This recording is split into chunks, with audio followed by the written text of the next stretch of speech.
distraction is nothing more than an impulse control problem. That's all it is. So if you're struggling with drinking too much or smoking too much or scrolling too much or emailing too much or YouTubing too much, whatever it might be, it's not a moral failing. There's nothing wrong with you. You're not a bad person. It's simply that you haven't learned how to control your emotional impulses. It's just a feeling, just a feeling. So what do we do about that? The antidote to impulsiveness is forethought. That if you wait to the last minute, if the cigarette is lit and it's on the way to your mouth, you're going to smoke it.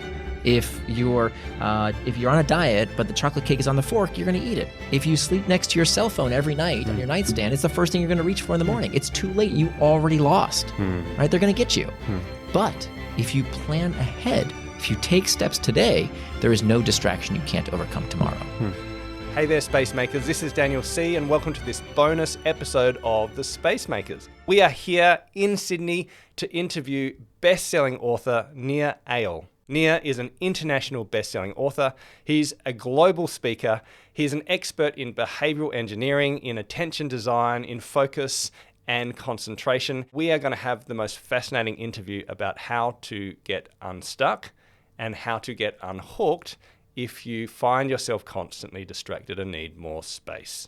So welcome, Nir. Thanks so much, Daniel. Great to be here. Yeah, great. Thank you so much. So look, you're in Sydney.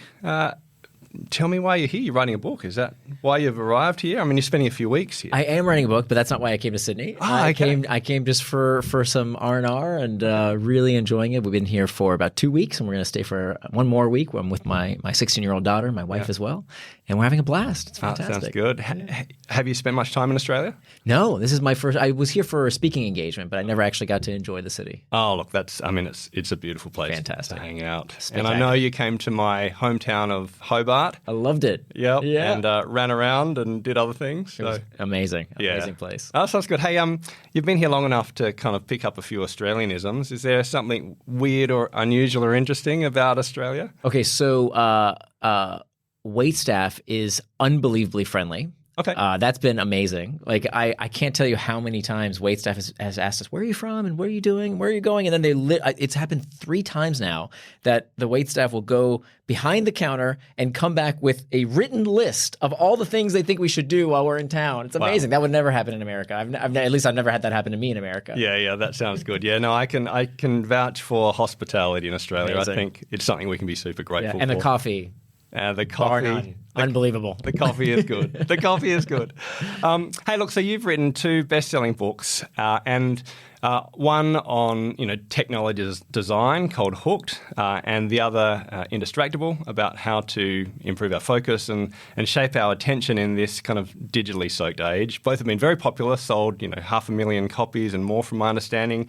And so when I heard that you were in Australia, I was like, if I can connect with you and have a conversation. My pleasure. I would be super excited. So thank you for saying yes. Thank you. But I'd love to talk on this special episode, which is a bit outside of our normal season, about your books and particularly around focus and attention. So, but maybe would you mind telling us a bit about yourself and in particular how you got into this space of, talking and writing about tech and design? Yeah. So I'm a behavioral designer. So I help companies build the kind of products and services that people use because they want to, not because they have to.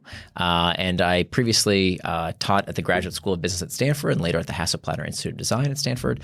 And today I work with all kinds of companies and all sorts of industries to make products that people get hooked to build healthy habits. So Fitbod is a former client that uses the hook model to build these habit-forming products around exercise. Duolingo uses the hook model to get people hooked to learning a new language. So there's all kinds of ways in all sorts of industries that you can build healthy habits in people's lives. And so that was the goal of my first book, Hooked, How to Build Habit-Forming Products. And my second book, Indestructible, was about the other side of the coin, that if Hooked is about how do you build good habits, Indestructible is about how do you break bad habits to different products, not to the same product, right? Yes. So you want to build healthy habits with the fitness app and the language learning app and the personal finance app that helps you do the things that you yourself want to do. Meanwhile, you want to disconnect, you want to break those bad habits to those distractions, many of them tech distractions like too much news, too much social media, too much email, but also it can be things that are not tech related, right? Whether it's drinking too much, smoking too much, whatever it might be, too much that's taking you away from your values in life. Yeah, what fascinated me reading both of your books is, on the one hand, you're teaching people how tech works and how to actually design tech for behavioral design and habit change. And then at the other, like you said, on the other side of the coin, you're teaching individuals and leaders, professionals, how to shape their attention and live an intentional life. And it reminded me a bit of my book, Spacemaker, where I talk about technology and productivity. It's also my TED Talk, and I talk about it as an upside-down curve in the sense of you need to use technology to be productive and to use tech tools and to use tech design in order to build healthy habits in line with your values, in line with what you want to achieve. Right. Then you hit a productive middle where more technology doesn't lead to better outcomes. But then you slide down the right side of the curve into what I call digital overuse, which is what I'm seeing a lot of in workplaces, where actually we need less tech or different ways of engaging in technology in order to shape our life around a broader depth and breadth of activity. So there's nuance in the conversation, which is why I'd like to have a conversation with you. I think that's exactly the right word, is the lack of nuance. I think we love to have simple stories. We like the good guys and the bad guys. So just tell me who to hate, and that's who I'll blame for everything. And right now, it's very much anti-tech, right? Yeah. So we love making the tech companies into the punching bags, and some of that deservedly so. I'm not a tech apologist. There's a lot of things that they could do better, and I think the trend is generally moving for them doing a better job. But also, we kind of forget to talk about our personal responsibility, that there's so much we can do to reassert our agency, that I think that the worst thing that we can do, and I think it's interesting because a lot of the criticism that tech companies get these days, it's almost like they want you to believe this. They want you to believe that you're addicted. They want you to believe that there's nothing you can do, that you're a puppet on a string. And this is how a lot of tech critics talk about these products. And I think it's completely counterproductive, because when you tell people there's nothing you can do about it, you're addicted, right? The word addiction comes from the Latin addictio, which means slave. And so when you tell people you're a slave, there's nothing you can do about it, the technology's hijacking your brain, guess what people do? Nothing. Right? It's called learned helplessness.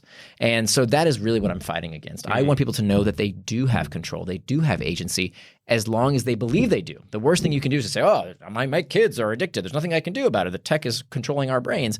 And meanwhile, there's some very simple things that all of us can do to make sure that we can get the best out of the technology without letting it get the best of us. It's very interesting. I mean, I've written a book in this tech space, and I wrestled long and hard with the term addiction, and I chose not to use that term in my book. Bravo. So I use the term digital overuse to express some of the what happens on the right side of that curve. And but addiction is a specific narrower form of tech and substance abuse, etc. So I was trying to wrestle with how to do that, and it sounds like we've done similar type of things. And I think anyone who seriously looks at the scientific literature and understands what a terrible pathology addiction is, it's not a word to be tossed around. I mean, you see it in marketing, right? Like, this brand of crisps is addictive. Like it's almost insulting. I mean, we don't talk about other diseases this way, and somehow anything that's good is somehow addictive. No, it's not. That's ridiculous, right? There's all kinds of things that people do.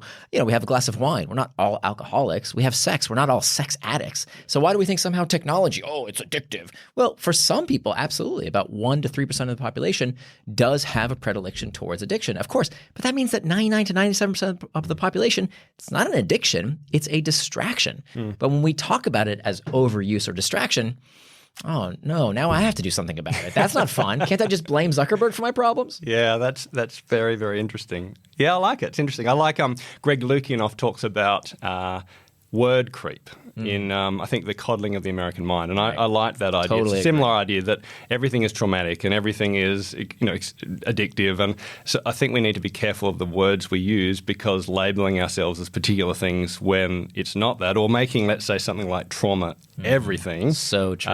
Every word I use can give me triggers and trauma. Then it can start to shape our own identity. And we've got to be careful of that. So I think we're talking the same language there. Absolutely. We see that now with ADHD. Yeah. Everybody thinks they have ADHD. And what results, if you take your kid to see a psychiatrist and you say, hey, my kid has ADHD, guess what? There's a 99% chance you will walk out with a diagnosis. And it's very dangerous. And I don't know what's going on in Australia, but in America, 25% of American boys are diagnosed with ADHD. 25%. I mean, it's off the charts. It's crazy. It can't be that every boy has this disorder. So we need to be very careful about these labels because they really do affect our perception. We conform to our perceptions of self. So that's actually why my book is titled Indestructible, which is actually used by many people with ADHD. I think the pendulum is starting to swing the other way. For a while, a few years ago, there was this kind of rush to get diagnoses, and now we're starting to see that actually there's some real cost. Not only the cost of labeling yourself as something, which you may or may not have, but also there's tremendous costs to the pharmaceutical interventions as well, that they have side effects. There's real trauma to that. There's real harm to that potentially. So what I advocate for, whether you have ADHD or not, is to first start with non-pharmaceutical interventions, right? As opposed to jumping to pharmaceutical interventions. Pills don't teach skills. That the first thing we need to do is to start with these non-pharmaceutical interventions to see can they work? Are they effective? And turns out many ADHD coaches utilize my book, even though it wasn't specifically written for people with ADHD. They use that book to help people first as the first line of defense to see, hey, if this solves your problem, great. We don't need to go further. That makes sense. And so the book is titled Indestructible to give people a new moniker. Right? That this is who I am. It's my identity. And this actually comes out of the psychology of religion, that we know that when people label themselves, when they have a certain identity, it changes their behavior. So a devout Muslim doesn't say to themselves, ooh, I wonder if I'll have a bacon sandwich for breakfast. No, a devout Muslim does not eat pork. It's who they are. It's part of their identity. So when you call yourself Indistractable, the word is meant to sound like indestructible.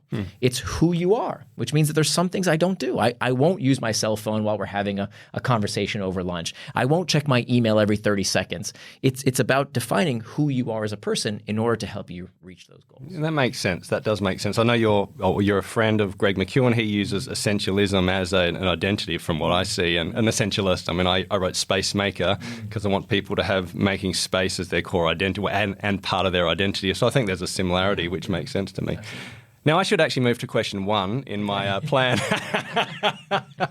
which I love. So now we're going to get started. Now we're going to start. Now the hard stuff. No, I wanted to get started by talking about Hooked, because that book fascinated me, partly because I've done years and years of reading and research in kind of focus and attention, and I did like your second book, but Hooked hooked me in. And I know it's an older book, and I know it's not for professionals and busy leaders necessarily, it's more for product designers. But what I found is by understanding more about how the products that we use hook us into particular behaviors for good or bad, it helps me then have that autonomy and self-efficacy to then make decisions within that space, which is what your second book was about. So I would love, I suppose the question is, if you were designing an app today to get people hooked, how would you do it? Essentially, I'd love you to overview your model, if that's okay. Yeah. I can give you a very quick high-level overview. That would be fantastic. Yeah. And it applies to all sorts of products. It's not just tech products, not just for product designers. Anybody who's building the kind of product service that needs repeat use. Now, some products don't need repeat use, but if you want users to get habituated to your product, you want them to use it because they want to, not because they have to. The way they would use, check Instagram or Slack or Snapchat or any of these other, products. What I wanted to do was to steal these tech companies' secrets, to democratize these patterns so the rest of us could build products and services to build healthy habits in users' lives. So a hook model is a design pattern to connect the user's problem with your product with enough frequency to form a habit. And so there are 4 steps to the hook model. It starts with a trigger. There are 2 kinds of triggers. We have the external triggers, which are all the pings, dings, and rings, anything in your outside environment that tells you what to do next. That's an external trigger. We'll get back to the other type of trigger in a minute. The next step of the hook model is the action phase, which is the simplest behavior done in anticipation of a reward. So opening the app, scrolling a feed, pushing a play button, a very, very simple action done in anticipation of reward. Then comes the third step of the hook model. The engine of the hook model is called the variable reward phase. Variable rewards are about this concept that comes from B.F. Skinner, the father of operant conditioning, this psychologist back in the 1950s who studied these pigeons. He gave these pigeons a treat every time they pecked at a disc. Today we call this a Skinner box. And he found that he could train the pigeons to peck at the disc every time they received this reward, this little food treat. No big deal. It's called operant conditioning. We've all done it. If you have pets at home, you've probably done this. If you have kids at home, you probably train their behavior. If you do this, you get that. That's operant conditioning. One day he comes into the lab and he realizes, hey, I don't have enough of these food pellets on me. I can't afford to give it to the pigeon every time they peck at the disc. I can only afford to give it to them once in a while. So sometimes pigeon pecks at the disc, no food pellet, nothing comes out. The next time the pigeon pecks at the disc, they do receive a reward. And what Skinner observed is that the rate of response, the number of times these pigeons peck the disc, increases when the reward is given on a variable schedule of reinforcement. So when we have some kind of mystery, some kind of uncertainty, some kind of intermittent reward, we engage more, we focus, we concentrate, and it's highly habit forming. So there's novelty, there's discontinuous rewards. It happens sometimes, it doesn't happen other times. And we see it everywhere. So we see it everywhere. The reason we watch a movie and find it engaging is because we want to know what's going to happen at the end. When we read a great book, when we watch sports, why do we like watching spectator sports? Some stupid ball bouncing around some grass or pitch, who cares? We like watching because it's uncertain, right? There's variability to it. Slot machines, why do we like gambling? Because there's uncertainty about what you might win. Social media. Even a decade ago when I was talking about Email Ninja, which is where I started, I'm an inbox zero guy originally. Yeah. And again, we talked about operant conditioning and the fact that you get a light, you get a desktop alert, you get a sound, you always get an email. You don't know if it's at like Jetstar 2-for-1 special to Phuket or if it's some boring email from your boss. And it's discontinuous, so it has all the markers of variable rewards. That's exactly right. So email is kind of the mother of habit forming technology. It exhibits a perfect hook model and all three types of variable rewards, which we didn't get into, but we can definitely go deeper. Yep. But the final step, so far you have a classic loop, right? And many people have written about how to change your own habits with some kind of cue, an action, a reward. That's pretty commonplace. What I added to the equation is not only the variability, right, the Skinnerian type intermittent rewards, and again, I'm standing on the shoulders of giants, right? I didn't do the original research. I just put it into a model that product makers can explain to their team so they could build something useful. But the part that has never been put in place before is what I call the investment phase. The investment phase comes after the reward, and this is where most products and services fail. They just give people what they want, which is fine for a one-time use product. But if you want people to keep coming back, you have to get them to invest. And I'm not talking about investing with money. I'm talking about something that improves the product with use, that makes it valuable. So most products and services, my clothing, your car, your couch, they depreciate. They lose value with wear and tear. Habit-forming products, because of this principle that I call stored value, they should appreciate. They should get better and better, more and more valuable the more you interact with them. So the more data, the more content, the more skill acquisition, the more followers, the more valuable the product becomes over time. So what the social media companies and the gaming companies showed us is that by using this investment phase of the hook, you can build a very habit-forming product. Yes. And today what's happening with the explosion of LLMs and AI, every product and service will have this expectation that it should get better with use. And frankly, if you don't do it, your competition's going to do it. Customers are not going to wait around to put their information into your product for the 100th time. They're going to expect you to remember, I did business with you last time, and you damn well better remember what I did so that you make the product or service better next time. That is very quickly going to become unacceptable not to do. And your competition will eat your lunch unless you start doing it in the next few years. So it's through successive cycles through these hooks, trigger, action, reward, investment, that eventually what happens, the ultimate goal of a habit-forming product is to no longer need those external triggers. Your internal trigger thing, which I found fascinating. So this is also very different from any other model out there, is that the external triggers for a habit-forming product become unnecessary. So imagine what would happen if you no longer needed advertising. If you no longer needed spammy, annoying messages that your customers hated receiving. What would happen if people used your product the same way they check their phones? Right? Even it turns out that we only check our phone because of a notification, an external trigger, one of those ping, ding, and rings, 10% of the time. 90% of the time that we check our phone, it's not because of a ping, ding, or ring. It's because of an internal trigger. Yeah. What is an internal trigger? And that I didn't read that stat in Hooked. That's new, isn't it? That's new, actually. That's a new stat. Yeah, that's interesting. Right. It doesn't surprise me. Yeah. But that's fascinating. So keep going. Yeah. So what is an internal trigger? It's an uncomfortable emotional state that we seek to escape. The most common ones, boredom, loneliness, fatigue, uncertainty, anxiety.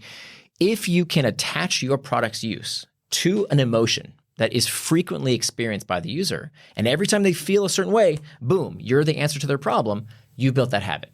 Now you don't need advertising, you don't need spam and messaging, you're triggering the user to use your product in their own heads. So every time I feel this way, your product is a solution to my problem. And what's so powerful about that, the reason that's such a competitive moat, as Warren Buffett likes to say, is that when you have a product habit, the consumer doesn't even consider the competition. Yes.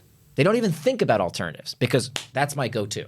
And it's almost like their identity is part of the product, though, isn't it? Or at least the habit loop, I suppose. So identity is a bit tricky one because that's the old way of doing things. Okay. The old way of doing things when it comes to big brands, right? Why does Coca-Cola spend so much money on advertising? Because they want to brand you, right? When you see an ad for Coca-Cola or Pepsi or whatever, it's not about the people who haven't decided what they should drink. People think advertising like that is about, well, I could choose between Coke or Pepsi. Which one am I going to choose? And they're trying to influence you to drink their drink. No, that's completely incorrect. What they are doing is reinforcing the identity of people who already know they want to drink those products. Yes. And they're keeping them hooked. Okay, so I drink Coke because it makes me feel like I have a community, and because that's my community. Not necessarily community, it's I'm who just you thinking. are. I'm just thinking about the ads, as in the identity is based on either the community Right. cell It's reminding. or the, they're trying to get the small. So that's what's called the fathead industry. So if you look at fast food, for example, if you look at food and beverage, if you look at the alcohol industry, the distribution of where the income comes from, it's a fathead. So it's a very small percentage of people that make up almost all the revenue. And that's the gambling industry as well, right? Gambling industry the whole as well. industry is based on that fact. Absolutely. So they're trying to get people who already are brand affiliated to consume more. It's not for the average person who's choosing what they should drink. But you're saying that the design of tech and new media is slightly different. It's not about identity. Exactly. It's So about those internal companies, triggers. like Coca-Cola, had to spend billions upon billions of dollars over 100 years to create that impression in your mind. It's called the mere exposure effect. The more you're exposed to a logo, the greater affinity you have for that brand, for that identity. Now, what took billions upon billions of dollars and 100 years to do, these tech companies are doing with no advertising budgets. Why? I mean, if you look at the P&L of these tech companies, Google, Amazon, Meta, they spend almost no money on advertising. Why is it that Coca-Cola spends billions and these tech companies spend almost zero? Because in their case, it is the product itself that creates the habit. It's not the mere exposure effect. It's the usage of the product itself that gets you hooked.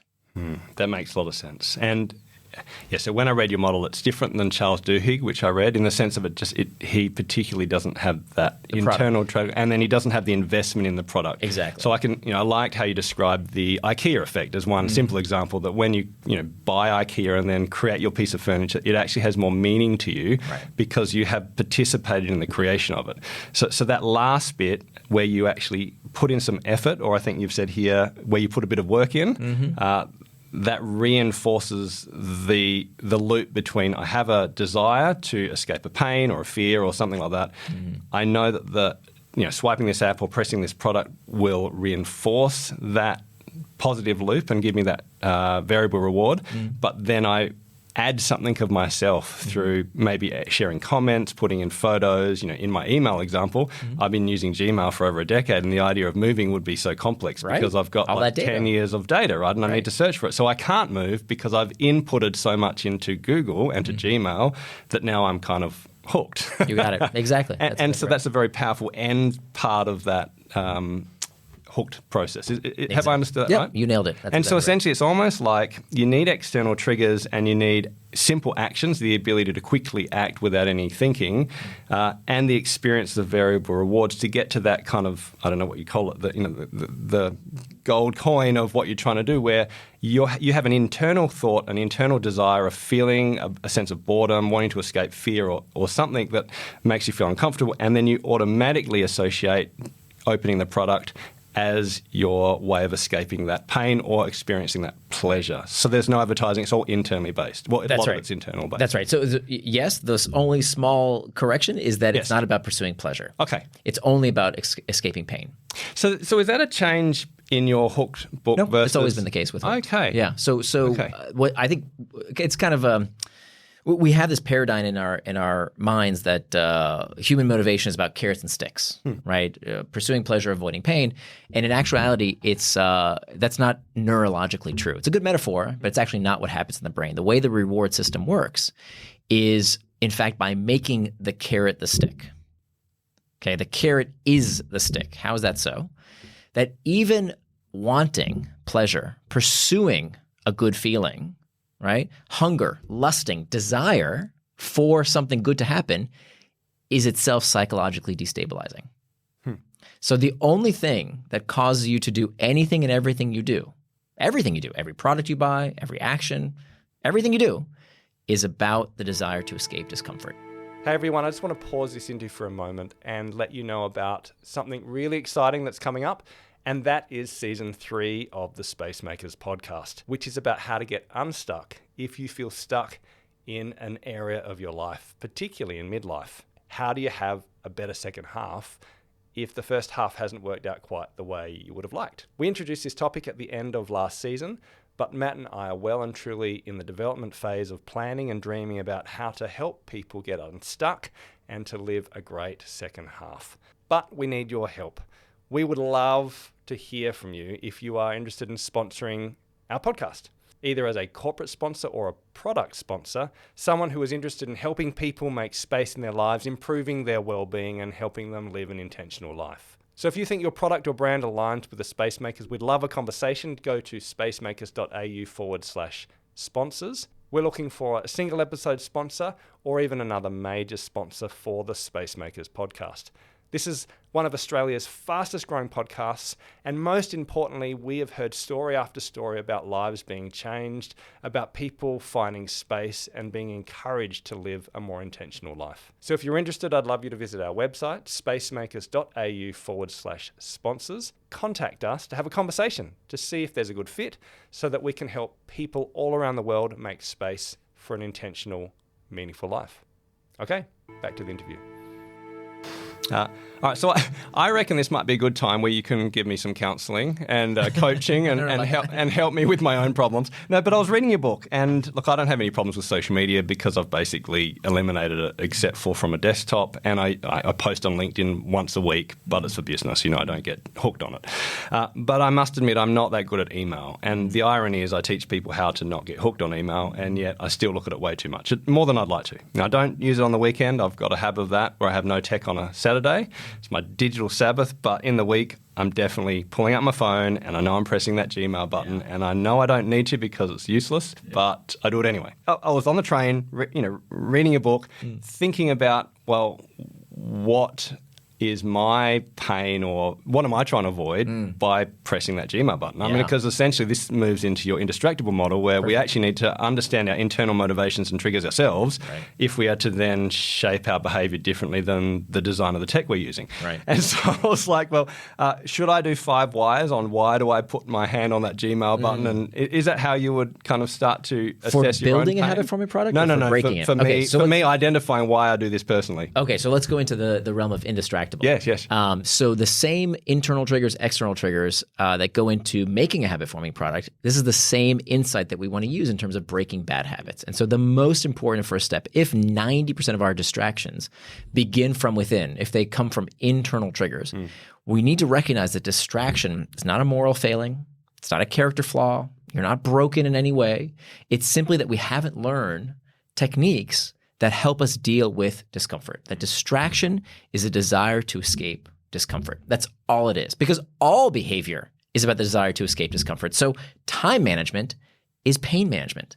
Money management is pain management. Weight management is pain management. It's all pain management. Yeah. So when we start from so this is the most important step to becoming Indestructible. The very first step. If you don't do this step, none of the rest will work. No technique will work out there that's ever been invented unless you first and foremost understand what is the internal trigger that you are trying to escape. And that's what I was trying to explore with my email habit, if that makes sense. So you tell me. First of all, nothing to feel ashamed of. Okay, right? Thank you. Research is me search. It took me 5 years to write Indestructible because I kept getting distracted while I was writing it. Yes. So we do these things to help ourselves. You've redeemed my email sins. Thank you for that. I appreciate that, Nir. And we're both part of an illustrious club. Okay, I wrote the book for me, really. And now I started my book saying I struggle with space and overwork, and therefore I wrote the same. I mean, I like who wrote the quote, I teach best what I most need to learn. Exactly. It's the same. Exactly. I mean, that's why I do what I do. I only write books about problems that I have so I can solve them. Yeah. But when it comes to this problem, I have to tell you, I've solved it. Good. I'm super. My life is better in so many ways. I exercise when I say I will, so I'm in the best shape of my life. I have a better relationship with my daughter, my wife than ever before. I'm more productive at work. Not because I have some super skills. I just do what I know I'm supposed to do. That's it. Like, that's the secret. Okay. So how do you help me work out what pain or uncomfortable feeling I'm trying to avoid by clicking that email. Is that Perfect. the 5 whys? Let's do it. No, but we'll do something else. That's for building product. Okay. So free counseling online so at take the me Spacemakers. Back, exactly. So take me back to the last time that you remember getting distracted. You wanted to do A, and yet you're checking email instead. When was the last time that happened, if you can remember? Half an hour ago. Okay. Well, what did you want to do? What did you plan to do? Look, I would probably rather simply sit and look out of the window and think and reflect. Okay. Because I'd checked my inbox 15 minutes before. And I don't really need to check it every 15 minutes. Okay. But I pull out my phone and check it again. And maybe there's 1 or 2 emails, but I don't need to check it every 15 minutes because I only have to respond every 24 hours. So why do I do that? Fantastic. So let's take step 1 for a second and put it on the side. And I want to jump ahead to step 2, which is making time for traction, which is about turning your values into time. So had you ever said to yourself, you know what, I want from this time to this time, I want to stare out the window. Or every time I'm on the train, I want to enjoy the scenery and not check my phone. Like, had you said to yourself that was your intention? Yeah. Had I said it as I got onto the train? No. So you can't call something a distraction if you don't know what the traction is. If you don't know what it distracted you from. Yeah, that makes sense. Like, I do have an identity as someone who values deep thought. Okay. Who values not being one of the people who sit on the train and only scan their phone.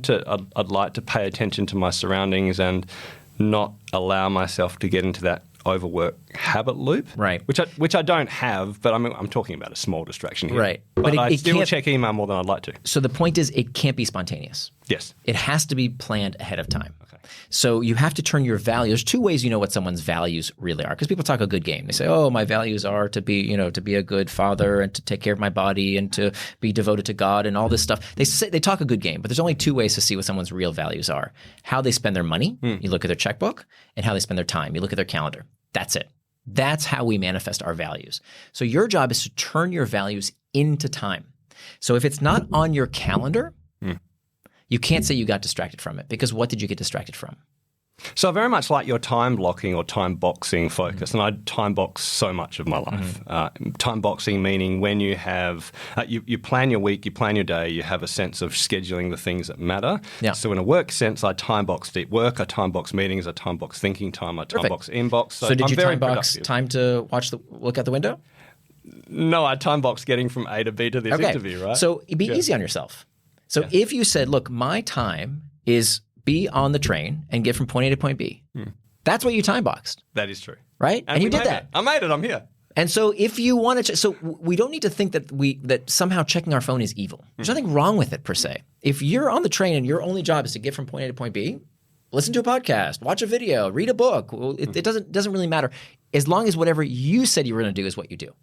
Now, if you said to yourself, I'm going to be on the train and I need to do something else, like I'm going to look out the window, now you stated an intention. And that's the big idea here. The difference between traction and distraction, right? Those are opposites. The opposite of distraction is not focus. The opposite of distraction is traction. The difference is one word, and that one word is intent. Because remember what Dorothy Parker said, the time you plan to waste is not wasted time. So if you say, I'm going to be on the train, and my miscellaneous thing to do is check email, there's nothing wrong with that. For example, for me, when I'm walking I love to walk. I walk at least 20,000 steps. I love walking, especially in Sydney. It's such a great city to walk in. And so I really enjoy, as I'm exercising, I like listening to podcasts. Sometimes I'll check an email. That's fine, because that's what I said I was going to do in advance. So it's not the evil technology.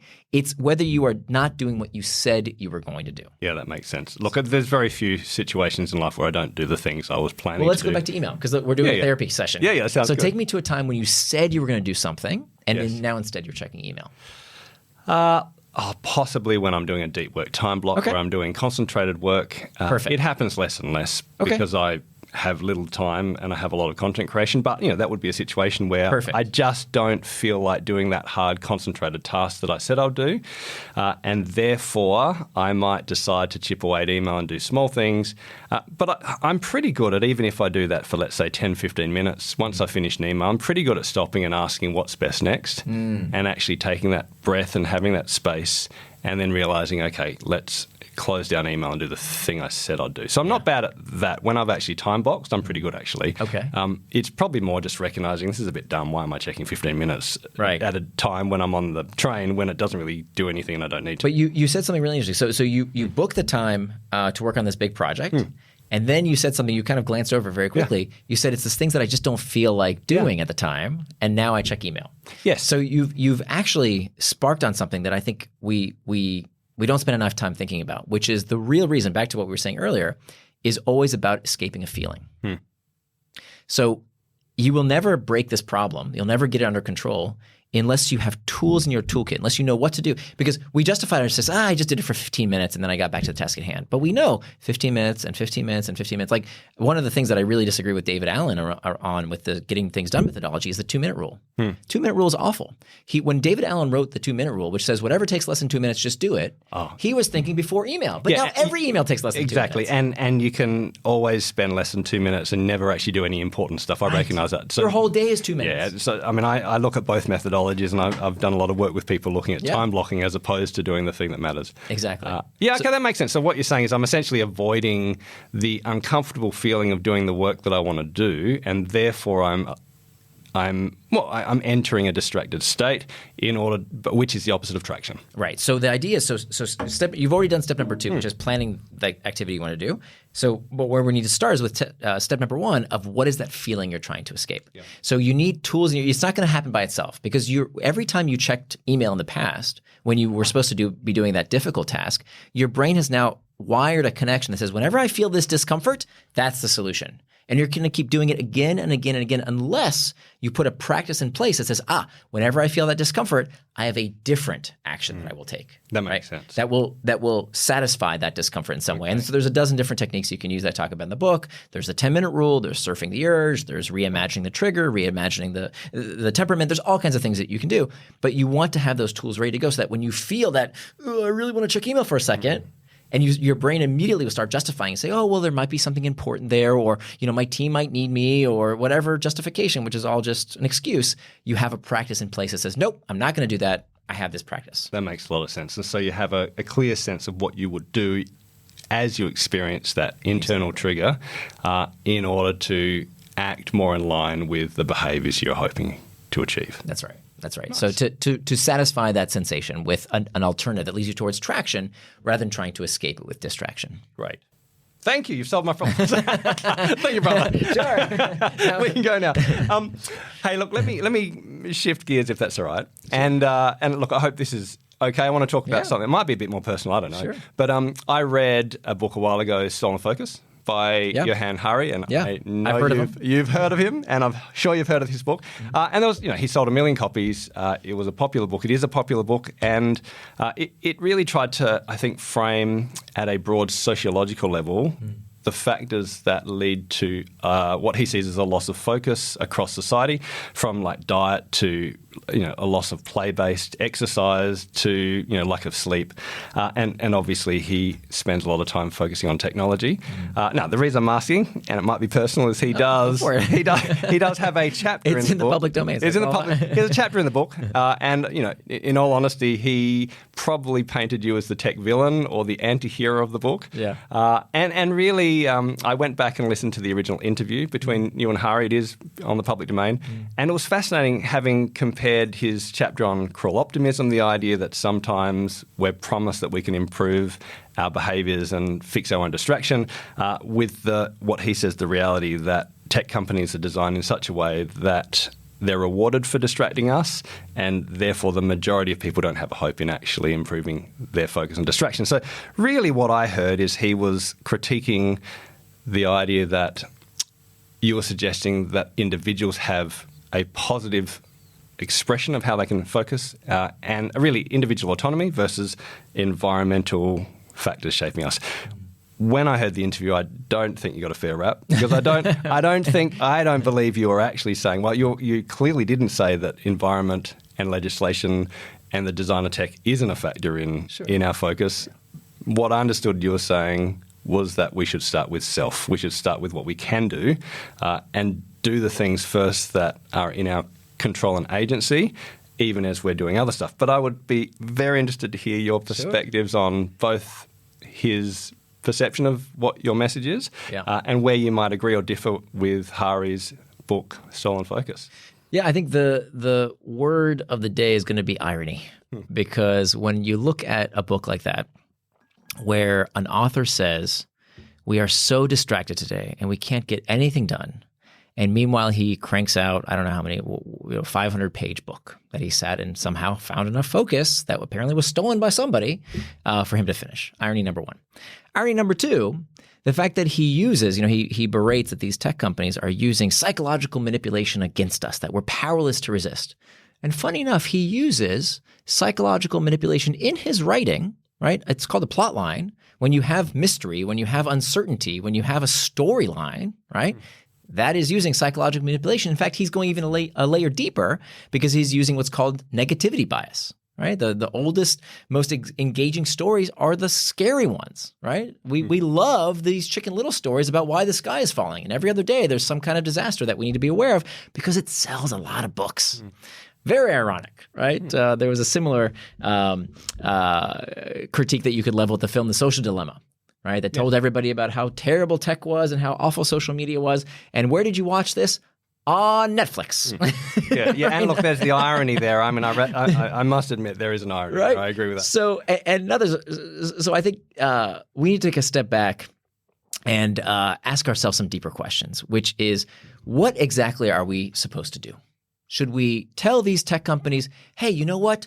Your tech products are too good. Please stop. Netflix, your shows are very engaging. Please stop making your shows so good to watch. Apple, stop making your phone so user-friendly. I want to engage with them all the time.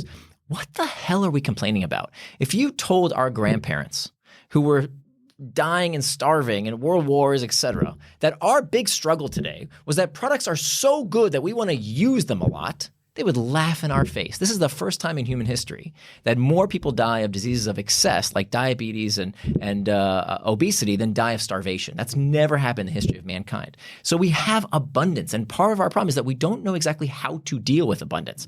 You know how you deal with abundance? You take responsibility for it. You realize that this is a blessing. This isn't a problem. This is what we call progress. We want products to be better to use. So we're going to sit here and say, Zuckerberg, stop doing that, and Tim Cook, stop doing that. If you hold your breath, you're going to suffocate. They're not going to change. In fact, the world is only going to become, God willing, more engaging. Products are only going to become better and better. That's what technology does. That's the role of progress.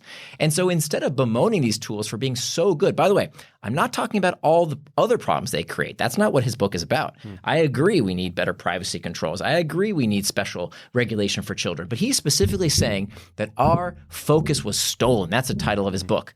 Excuse me, sir. Your focus was not stolen. You gave it away. Did it hurt when he wrote that?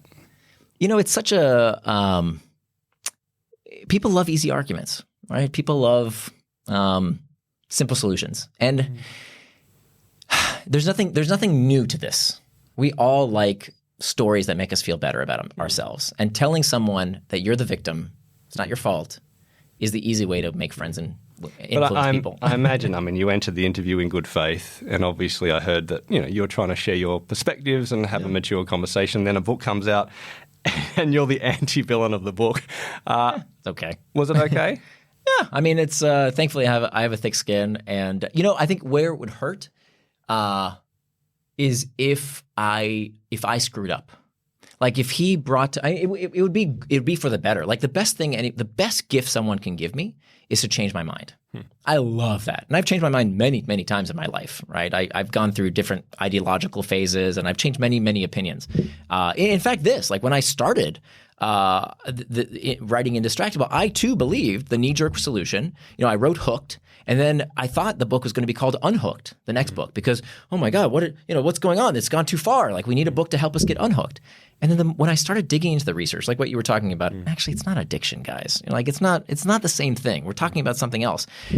I just saw that it was such a low road. It was just such a beer and circus type of argument that, it gets people riled up, but it's the uneducated. When you actually think about it, I think people who really look at the research and think carefully about this and critically about this, they say, look, it's not black and white. It's nuanced. It's how much you're using these devices. It's what you're doing with these devices. And most importantly, what would you be doing instead of using these devices? Do we really think, Johan, do you really think that if you got rid of social media, people would read Chaucer and Shakespeare in their spare time? Of course not. We would go back to some other distraction because we need distraction. It's part of, or I should say we need diversion. And so it's not a new problem. It's something that's been part of our species forever. Can I ask one last question about what we call the Roadrunner effect? And one of the concepts we've talked about in our last season of the Spacemakers is about the idea that actually a lot of us spend our life a bit like the Roadrunner. We're trying to chase Wile E. Coyote and get some type of external measure of success, money, kind of fame, fortune, maybe great relationships, maybe health. But some of us, are more successful at catching the Roadrunner than others. And I have heard a number of people suggest that once they actually catch the Roadrunner, it's like, well, what do I do now? And I know that you're someone who has certainly had a certain level of success. You've sold a lot of books. You've spoken on the biggest stages around the world. I know you're still healthy, and like your relationship is still healthy, so you've had a lot of wins and you're only, like you said, 46. Is there any Roadrunner effect in your life, and how do you manage success? I mean, I think there's been things that I haven't succeeded in that I stopped chasing. Like I thought I was going to be a startup founder, and I did that twice. And once I succeeded, I sold my company and had a nice payday. And then the second time I tried it, I didn't succeed, and we kind of had an acqui-hire.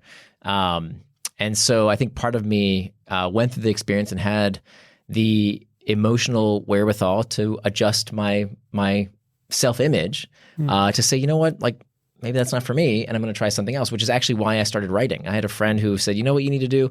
Just do whatever you would do if money was no object. Like just do that for a little bit. And I just started writing, and I really enjoyed writing. And so that's what started my blog. And then it turns out that actually I could make more money being a writer and be much happier as a writer than trying to chase this dream that turned out wasn't really for me. So being able to to be flexible in your beliefs of, okay, this is the path I have to take, I think has really served me well.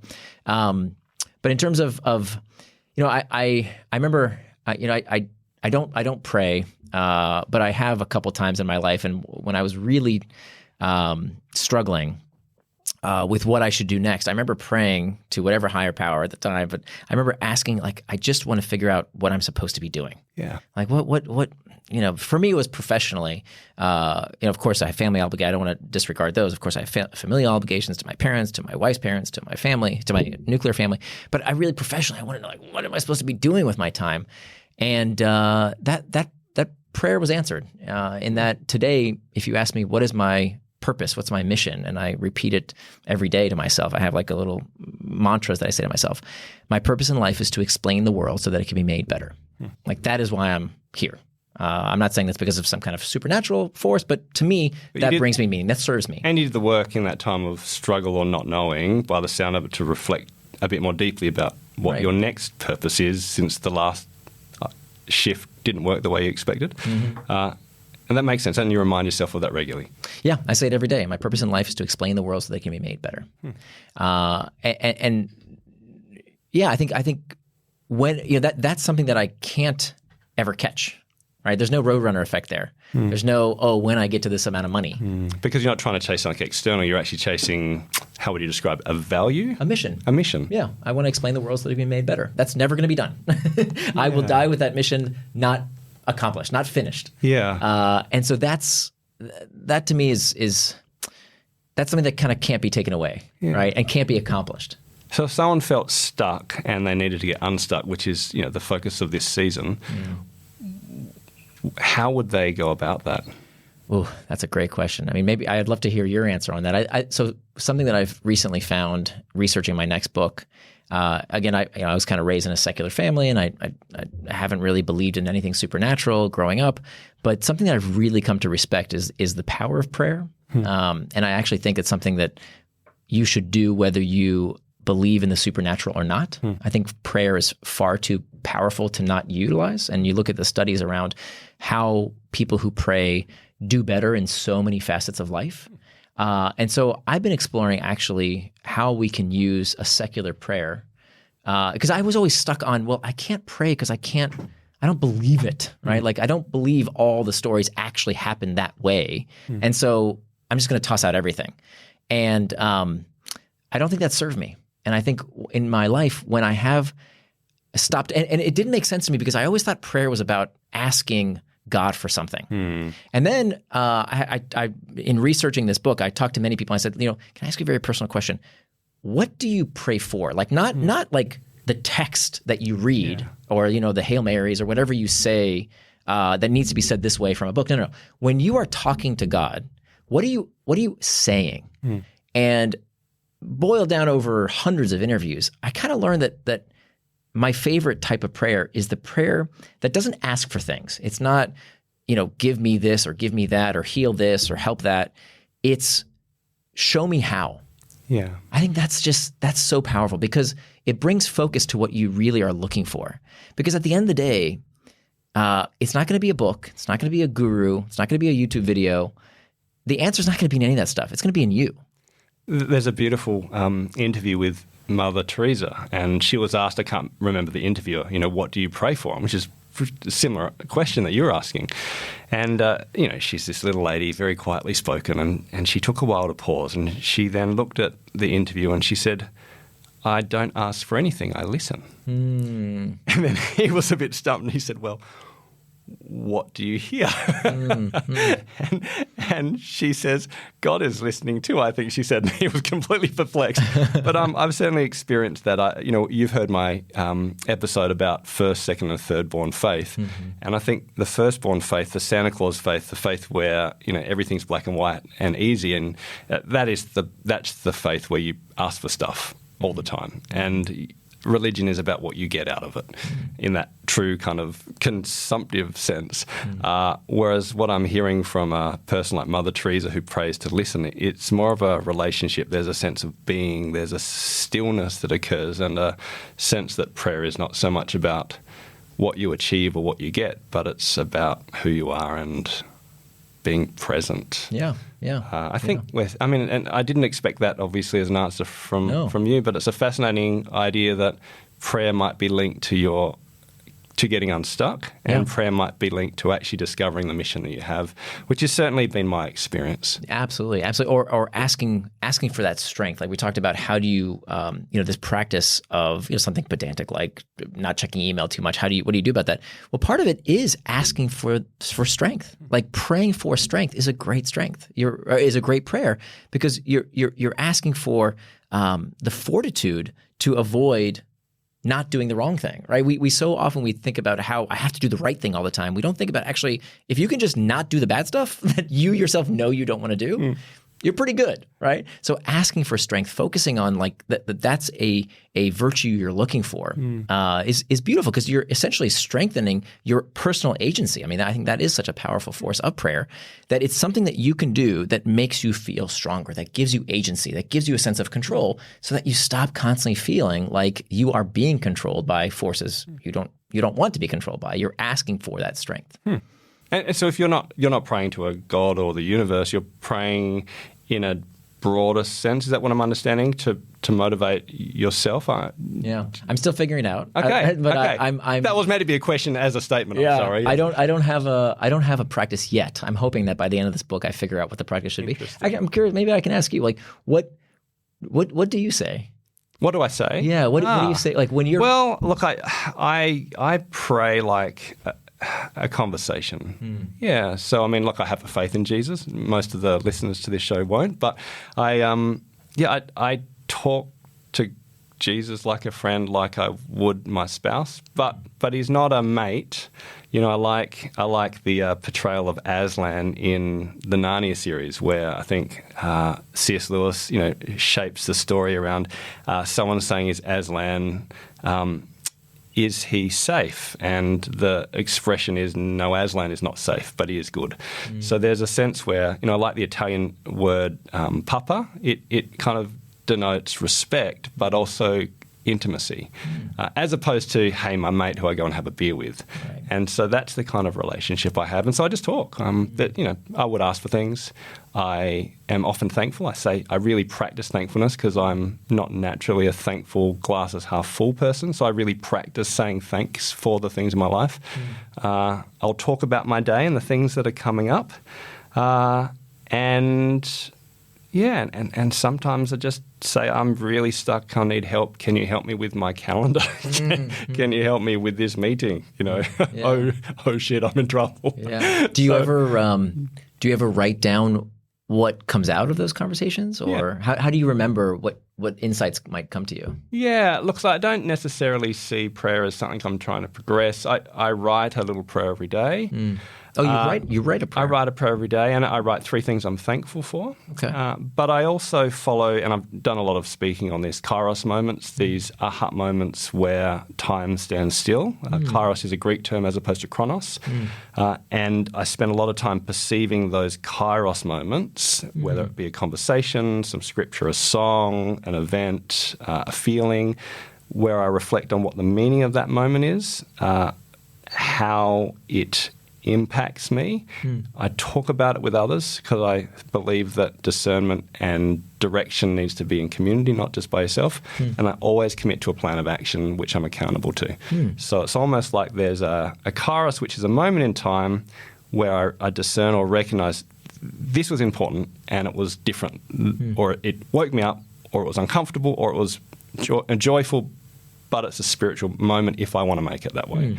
And then I walk that circle of what does it say, what's it mean, who will I talk to, and what will I do? Before the prayer or after the prayer? Oh, well, after, yeah. But I suppose I consider life a prayer, so even when I'm going through that process, it's just an expression of who I am. And that has led to starting businesses, writing books, doing podcasts, meeting my wife, raising my kids, living in community. That can't be a coincidence. There is a direct line between that, right? So listening to those moments has given me that mission and that guidance. So that's probably my process. But do you do it in the morning, evening? Is there a particular... I do my journaling in the morning, but as you said, just, I was walking upstairs today and I'm just like, hey, God, let's not stuff up this interview. That worked. And hopefully it worked. Great. Look, I'm very aware of your time and I'm sorry if we've gone over. No, but not at all. This has been a fascinating interview. And I really enjoyed it. It's not where I expected it to go. I might ask one last question. Sure. No, in fact, I won't ask a question. I was going to ask if you had any advice, particularly for people who are feeling stuck in life and maybe they've had some knocks or maybe they're just distracted. Is there any advice that you'd give them to guide or encourage people in a general sense, recognizing that that's all it can be? Yeah.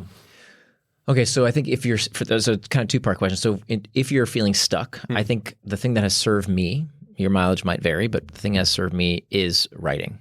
So I think for many people, I'm starting to appreciate it's prayer. It's a very similar process of just making time to think, to ask what's in your way, and giving yourself time to answer that question. So as opposed to looking for someone else to give you the answer, I would say 9 times out of 10, if you just sit down in a quiet room with a piece of paper and a pen and write out that problem. And a good technique that I've used is to talk to yourself the way you would talk to a good friend. So it's not your problem. Think about your friend comes to you and tells you your problem, and you're writing to your friend. Here's what I think you might want to try, right? Incredibly effective. Like just that process of writing, very, very effective.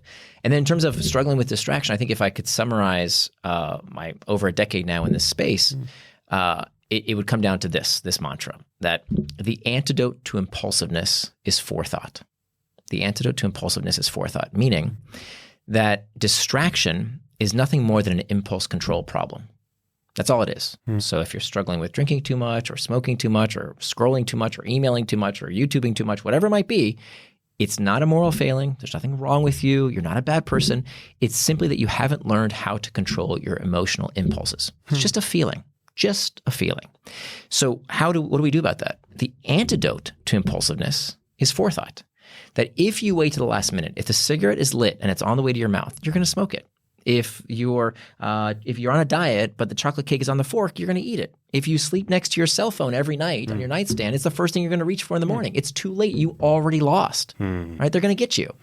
But if you plan ahead, if you take steps today, there is no distraction you can't overcome tomorrow. That is fantastic. And what I love about that is it fits very much the theme of our podcast, which is to make space for an intentional, meaningful life. And look, thank you so much for being on this show. It's a true gift. I'm so glad I came to Sydney to meet you. Thank you. And look, you're an inspiration, and thank you so much for the wisdom and guidance you've given my listeners. Thank you. Appreciate it. Make space. Thanks so much.